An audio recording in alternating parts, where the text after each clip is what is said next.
All right, please come forward. Our second case of the morning is Hardin v. Hardin, case number 2024-2543.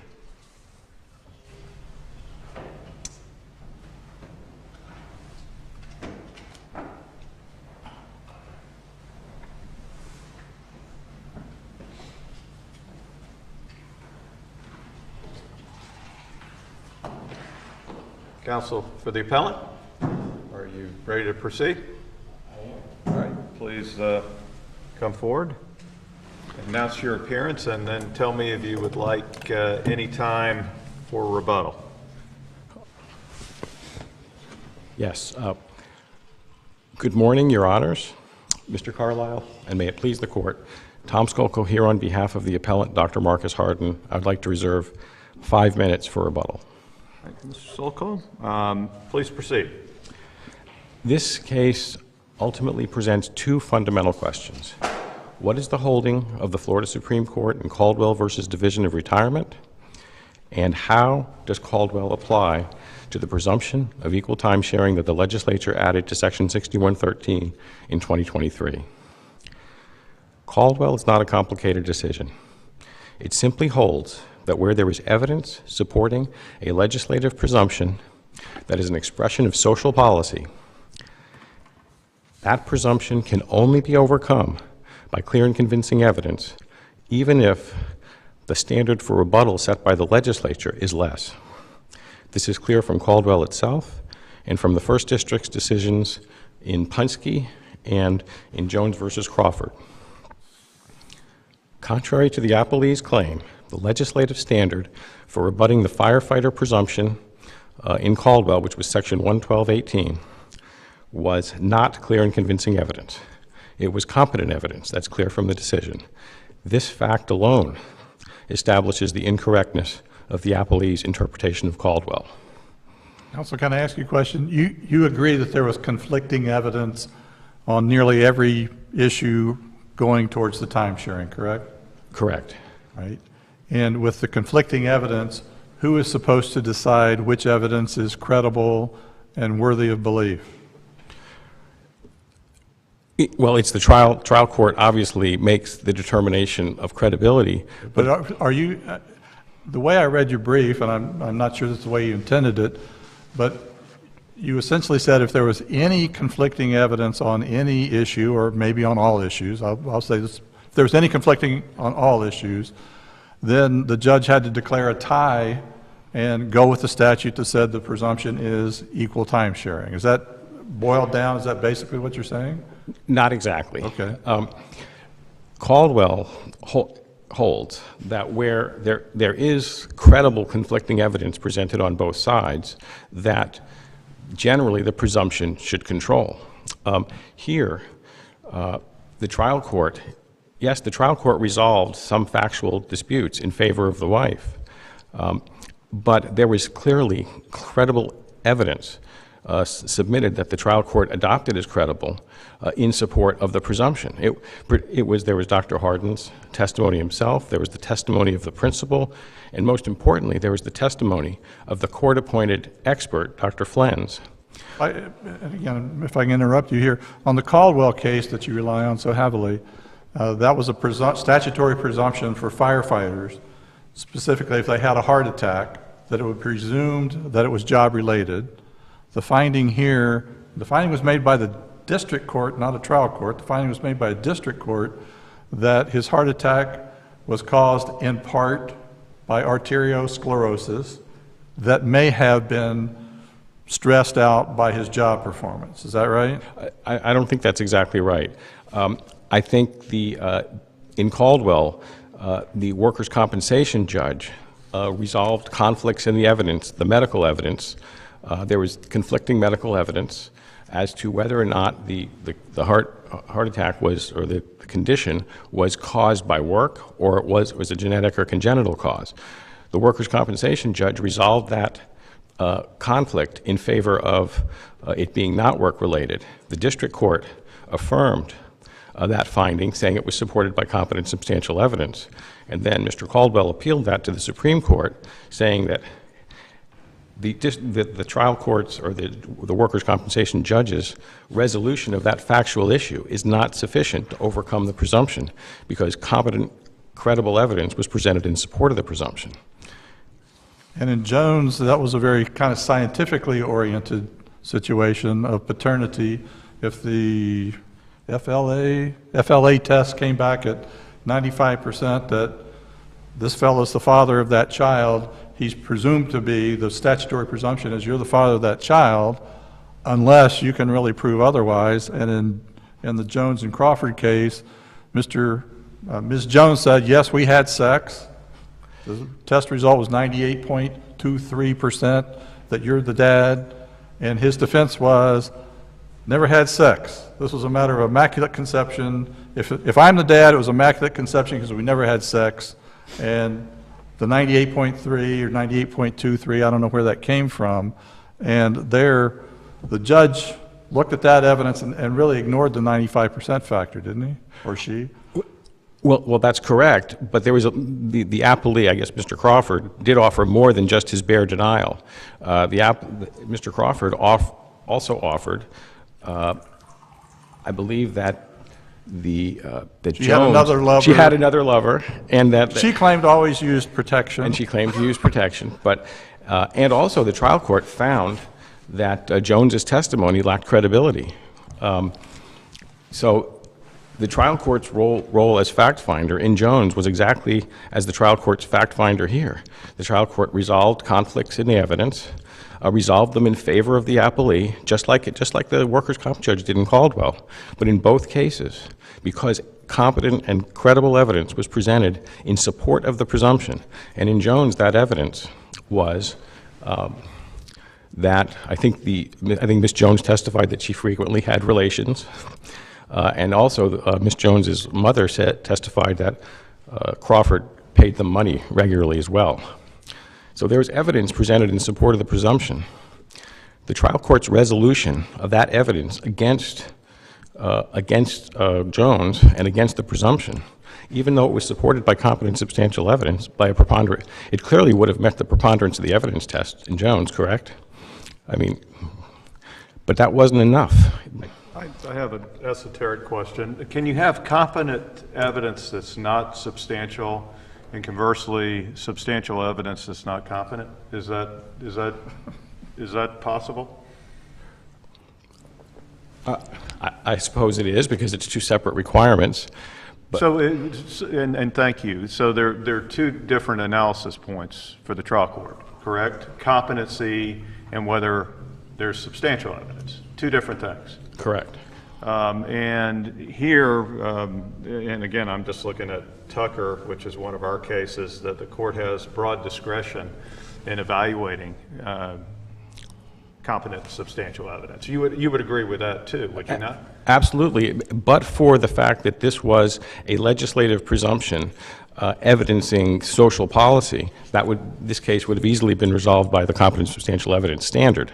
But because it's not, because this case does involve a legislative presumption that's an expression of social policy, to overcome the presumption takes more than the rebuttal standard.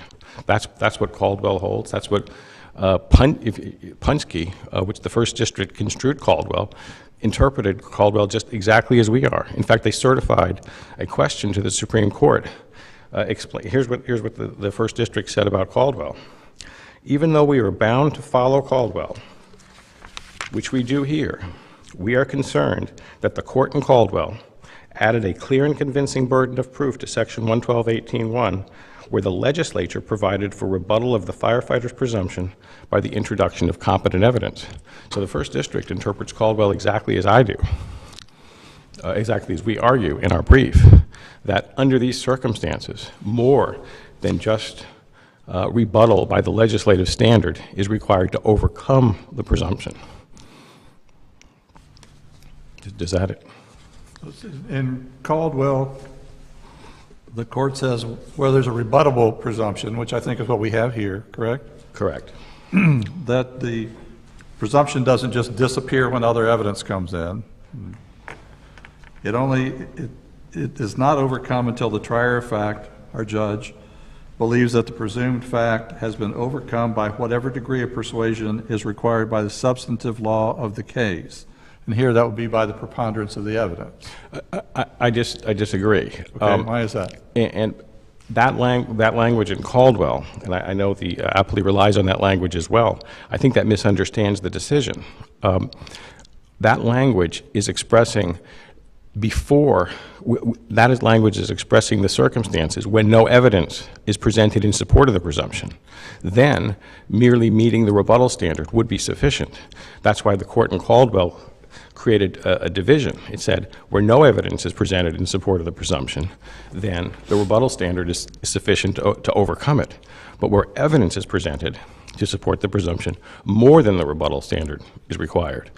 And I think that's really a necessary, I would say, inevitable, logical consequence of the Supreme Court's discussion of the various effects of presumptions under Florida law.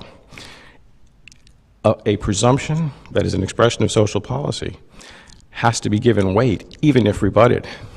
So in this case, the judge found the wife's evidence was, we know, at least 51% persuasive over the husband's evidence. But now we add in the presumption, right? If the same evidence that the trial court found satisfies the preponderance of the evidence without the presumption is sufficient to also satisfy it with the presumption, then the presumption is not being given any weight. And that's really what Caldwell's about. It's to ensure that important legislative presumptions are given weight. And the only way to do that is when evidence is presented in support of those presumptions, that they can't be overcome merely by the rebuttal standard by the legislature. They can only be overcome by clear and convincing evidence.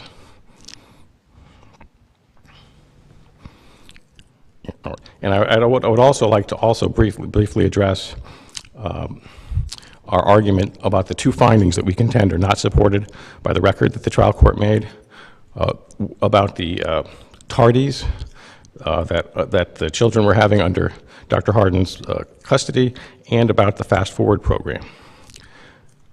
The trial court's finding about the tardies, it's important that the timing of that is very important. The trial court found that after Dr. Hardin was informed about the problem, that he didn't fix it, and that the children continued to be come to school late. That's not the case at all. The record doesn't reflect that. The only evidence of tardies after Dr. Hardin was told about the problem was Principal Hager's testimony that the children were tardy 6 days in the school year and absent 1 day. That's not evidence. That doesn't reasonably establish that Dr. Hardin can't get the children to school on time. And it certainly doesn't establish that that was any problem that interfered in any way with their development or their education. In fact, the Principal Hager testified to the contrary. So that finding simply is not supported by the record. And similarly, the finding by the trial court about the Fast Forward program, it's true, part of that finding is true, that Dr. Hardin was unwilling to have the children participate in this program, or to have LH, the child LH, participate. But what's not true, or not established by the record, is that his unwillingness had any impact on the children. In making that finding, the trial judge relied on a report card, I guess for the 2024 year, that indicated that I'm surprised that LH hasn't made more progress since Fast Forward was recommended in 2023, in July of 2023. But LH hadn't even been in the program, and it wasn't Dr. Hardin's fault. The program didn't even start till after that was given, so the trial court clearly was basing that finding of some sort of detriment to LH based on the husband's lack of participation. That simply isn't supported by the record. And I think I'll reserve the balance of my time for rebuttal. Thank you. All right, that will be fine. Thank you.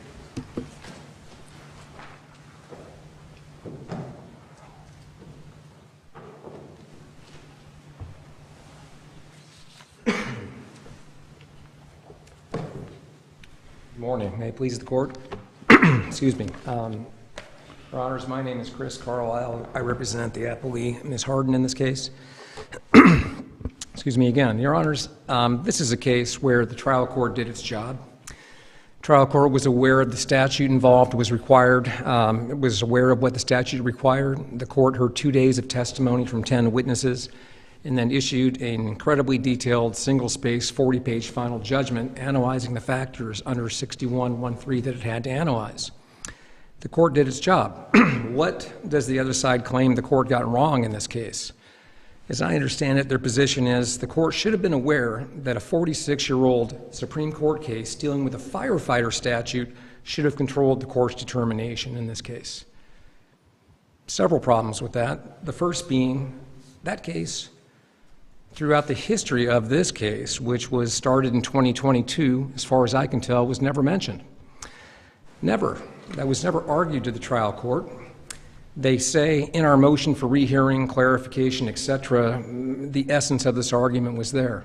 It's not. If you look at page 2802 of the record, there's one paragraph that essentially says the statute changed and mundane findings like this shouldn't be enough to overcome it. That's a far cry from what I think they're arguing now, which is despite the fact that the statute says that preponderance of the evidence is what the court actually is supposed to use, the court was supposed to disregard that and say, no, clear and convincing evidence. Clear and convincing evidence is not argued anywhere in that motion for rehearing, and it wasn't argued below at any point. So the waiver issue is enormous in this case. Secondly, I struggled, as Judge Edwards did, with exactly what they were saying and what the court should have done.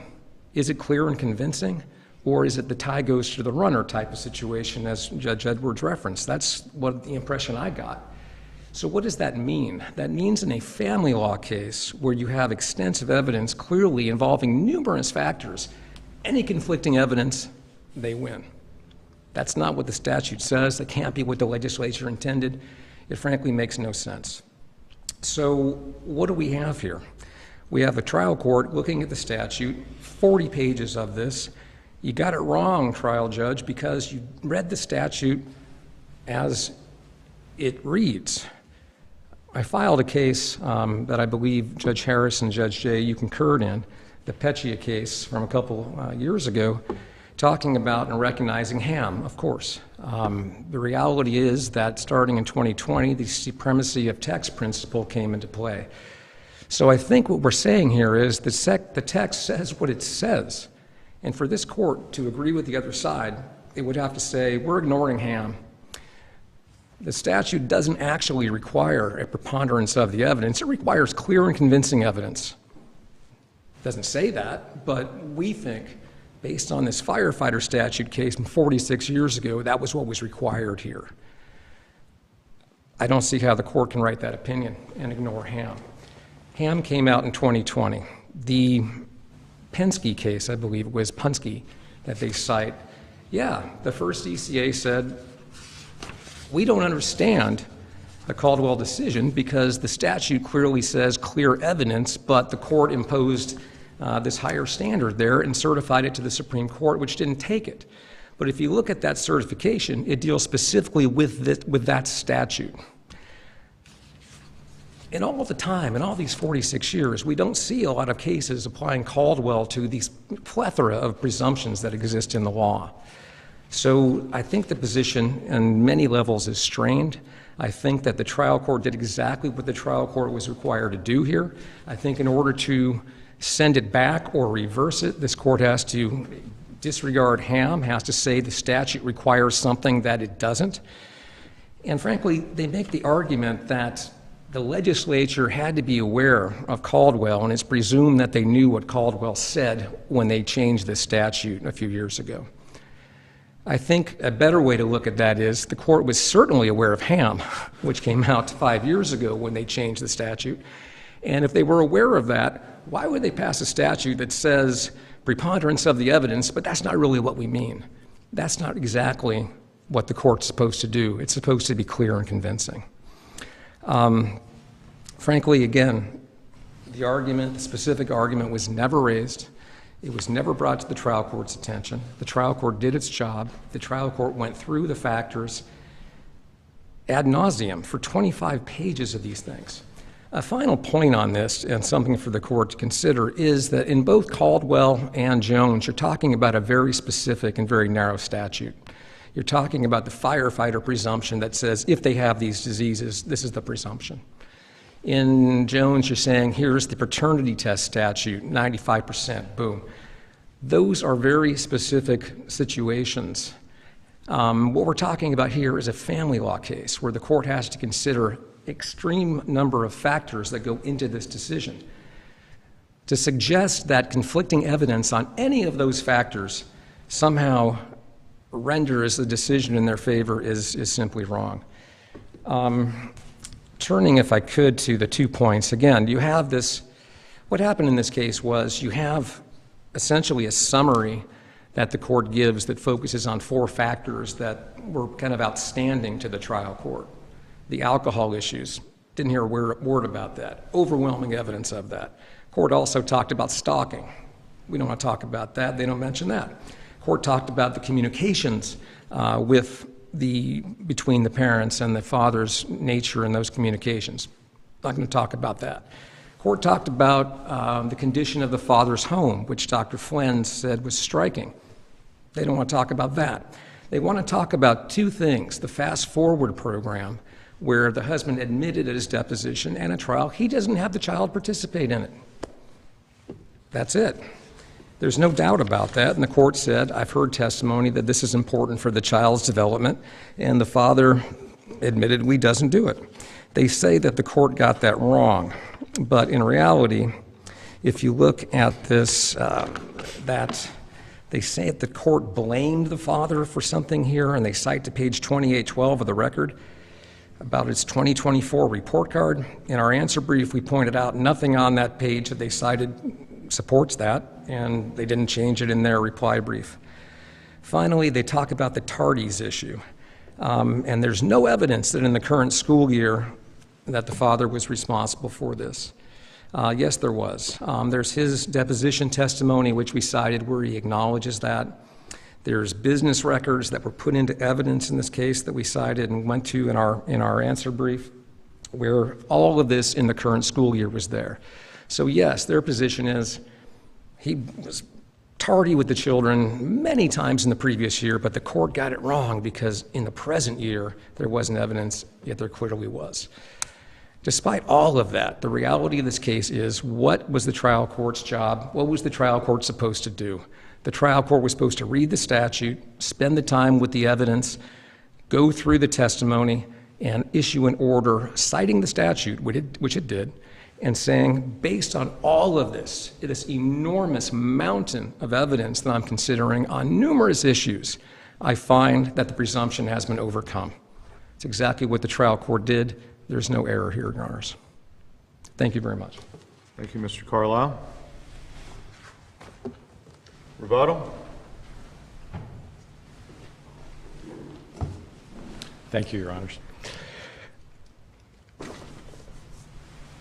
Overcoming the presumption is not the same as rebutting the presumption. Caldwell does not conflict with the statute. That's what I think everyone's missing.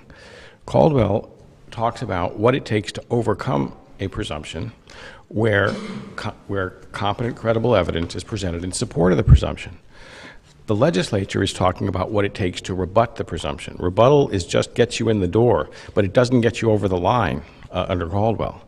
And the reason is because the essence of Caldwell, and it was applied in Jones, it was also discussed in the Supreme Court's decision in 2012 in Warfel as well. And so it is clearly good law, at least on that aspect of Caldwell, about the clear and convincing standard when you're dealing with legislative presumptions that are an expression of social policy. But the bottom line is, under the appellee's view of this presumption, what's changed? Before the presumption of equal time sharing was enacted by the legislature, a trial court could find, by a preponderance of the evidence, that unequal time sharing was in the best interest of the children, or that equal time sharing was not in the best interest of the children, and award unequal time sharing to the parent based on a preponderance of the evidence by 51 to 49. And after this momentous change to the law, that other states, that's taking hold in other states around the country, that was the subject of so much discussion. After this change, according to the appellees, a trial court can still find, by preponderance, can still award unequal time sharing to a parent based on finding, by a preponderance of the evidence, that unequal time sharing is in the best interest of the children, or is not in the best interest of I'm the going to take you back to Caldwell if I can, because Sure.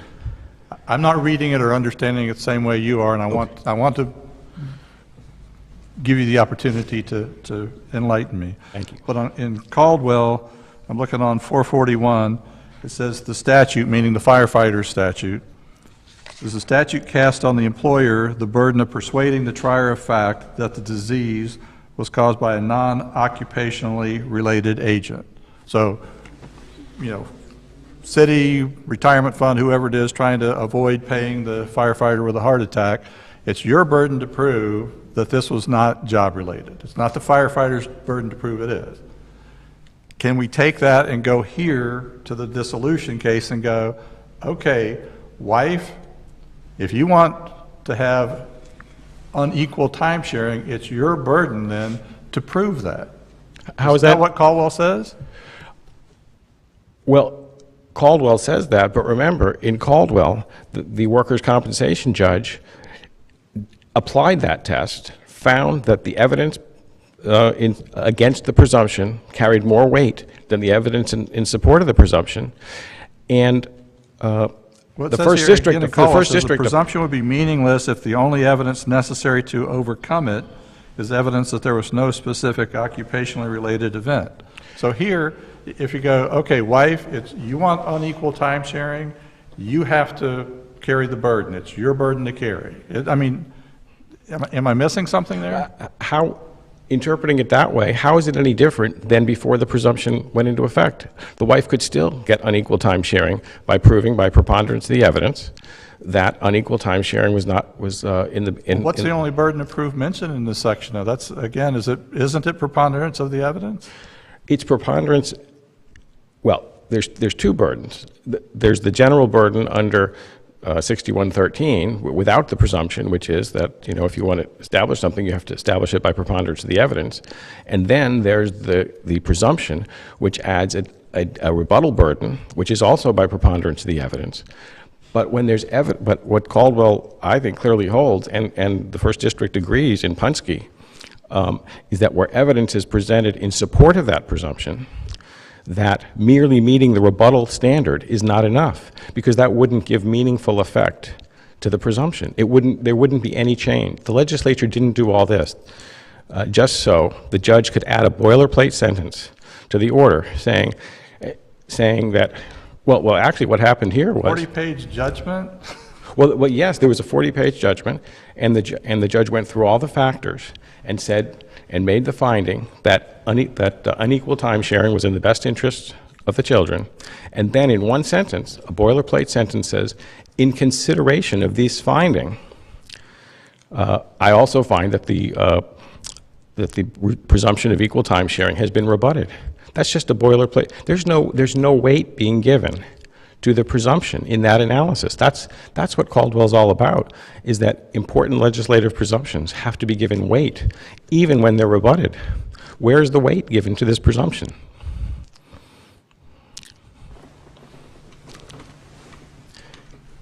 Okay, thanks. All right. And one other point I'd make about the two evidence issues we raised. Both the Fast Forward program and the tardy issue were clearly very important to the trial court, because the trial court's fashioning of time sharing barely gave any time sharing to Dr. Hardin during the school year, but gave all of it during the summer months, which shows that those two factors about the tardies and the thing were clearly very important. And the great discretion that the appellee points out that trial courts have, there's a corollary to that, which is that we don't know exactly how the judge weighed these factors.